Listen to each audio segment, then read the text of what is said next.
अगर आपने IT diploma electrical से कर रखा है और इलेक्ट्रिकल के स्टूडेंट है तो ये जानना आपके लिए बेहद ज़रूरी है। दोस्तों हमारे घरों में जो लाइट आती है वो कहाँ से आती है और कैसे इसको डिस्ट्रीब्यूशन किया जाता है, कैसे इसका ट्रांसमिशन किया जाता है, वो सारी डिटेल में मैं आपको बताने वाला हूँ। एंड दोस्तों दूसरा टॉपिक हमारा ये है कि जो हमारे ट्रांसमिशन होता है वो एसी में ही ज़्यादातर क्यों होता है, डीसी में क्यों नहीं होता, इसके बारे में भी हम जानेंगे। लेकिन सबसे पहले अगर आप इस चैनल पर नए हैं तो सबसे पहले इस चैनल को सब्सक्राइब कर दें एंड एंड तक बने रहें।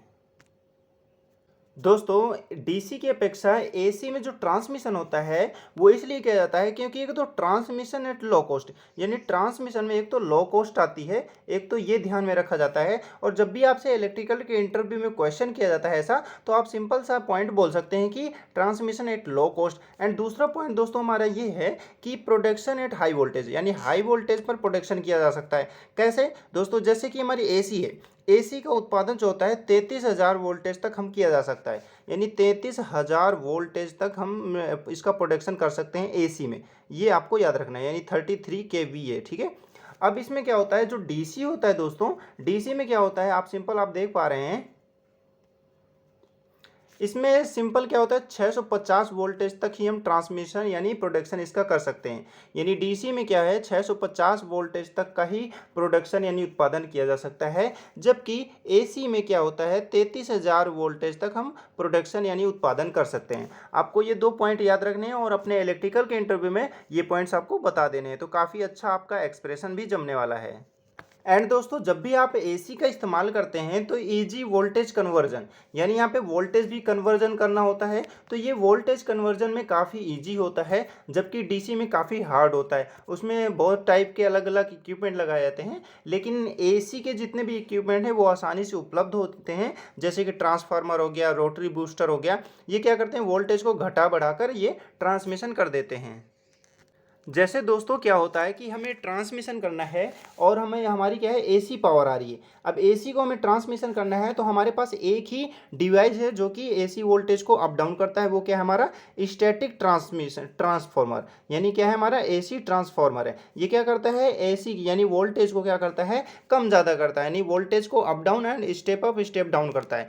जबकि हम अगर डीसी सप्लाई में देखें तो डीसी में क्या होता है, सिंपल सा वोल्टेज हमें इंक्रीज करना है, यानी सपोज दैट हमारी डीसी सप्लाई आ रही है, यानी और हमें क्या करना है वोल्टेज ज़्यादा करना है, तो हमें क्या यूज करना पड़ेगा, तो वहाँ पे हमें ट्रांसफार्मर की अपेक्षा हम क्या करेंगे रोटरी बूस्टर का यूज़ करेंगे। अब क्या है हमने बढ़ा लिया रोटरी बूस्टर की वजह से, हमने जो डीसी वोल्टेज था उसको हमने बढ़ा लिया। अब हमें वोल्टेज को घटाना है तो उसके लिए हम क्या करेंगे रजिस्टेंस यानी प्रतिरोधक हम यूज़ करते हैं, रजिस्टर यूज करते हैं। तो इसमें के लिए क्या है डीसी के लिए हमें दो डिवाइस का यूज़ करना पड़ा, जबकि हमें एसी के लिए ओनली फॉर ट्रांसफार्मर का ही यूज किया। तो ये होता है हमारा मेन डिफरेंस। एंड दोस्तों सपोज दैट हमारे पास क्या है एसी सप्लाई आ रही है, सपोज दैट ट्रांसमिशन से, ओके। अब हमें क्या करना है, आगे हमें डीसी सप्लाई चाहिए, तो इसके लिए हम क्या करते थे, बहुत ही एक तो सरल डिवाइस है रेक्टिफायर। रेक्टिफायर क्या कर देता है यहाँ पे एसी को डीसी में कन्वर्ट कर देता है, यानी एसी आ रही है और डीसी हमें चाहिए अगर, तो हमें क्या करना है यहाँ पे हमें रेक्टिफायर का यूज करके हम डीसी ले सकते हैं। तो ये एक तो ये एडवांटेज हमें एसी का हुआ। अब क्या होता है दोस्तों, जो एसी से इक्विपमेंट चलते हैं जैसे मोटर हो गया या अन्य कोई डिवाइस हो गया, कोई भी इक्विपमेंट है जो कि एसी से चलने वाले हैं, उनमें क्या होता है मेंटेनेंस बहुत ही कम लगता है, यानी मेंटेनेंस खर्च बहुत ही कम आता है। तो ये आपको एक एक पॉइंट याद रखने हैं आपके इलेक्ट्रिकल इंटरव्यू के लिए, आपका सिलेक्शन पक्का होने वाला है। और ये पॉइंट्स काफ़ी अच्छे एक्सप्रेशन जमाने वाले हैं, तो दोस्तों ये पॉइंट ज़रूर बोलिएगा। दोस्तों आप सभी को पता है जो हमारी एसी करंट होती है और डीसी करंट होती है, ये डीसी काफ़ी डेंजर होती है और एसी हमारा क्या है बच जाते हैं। इसमें क्या है अगर हमने इसको डीसी को हमने क्या किया टच कर लिया तो सीधा क्या है डेड। और हमने एसी क्या करती है, एसी एक बार हमें मौका दे देती है, अपॉर्चुनिटी देती है और ये एक बार झटका बस देती है। लेकिन डीसी क्या है अगर हमने टच किया तो सीधा क्या है डायरेक्ट फ्लो हो जाएगा हमारे करंट और हम तुरंत डेड हो सकते हैं।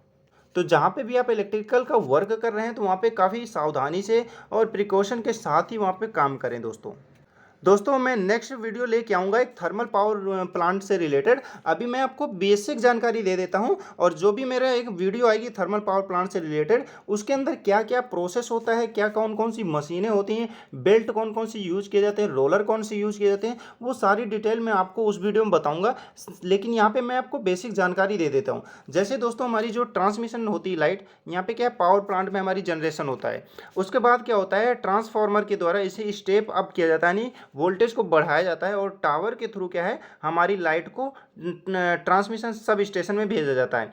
उसके बाद दोस्तों यहाँ पे आप डिस्ट्रीब्यूशन ट्रांसफार्मर देख रहे हैं, यहाँ पे डिस्ट्रीब्यूशन सब स्टेशन में जाता है, और यहाँ से ट्रांसफार्मर के थ्रू वापस क्या है, हमारे घरों में जाती है। तो हमारे घरों में कहाँ से लाइट आ रही है, तो डिस्ट्रीब्यूशन सब स्टेशन होता है। आप अपने घरों के आसपास आपने देखा होगा।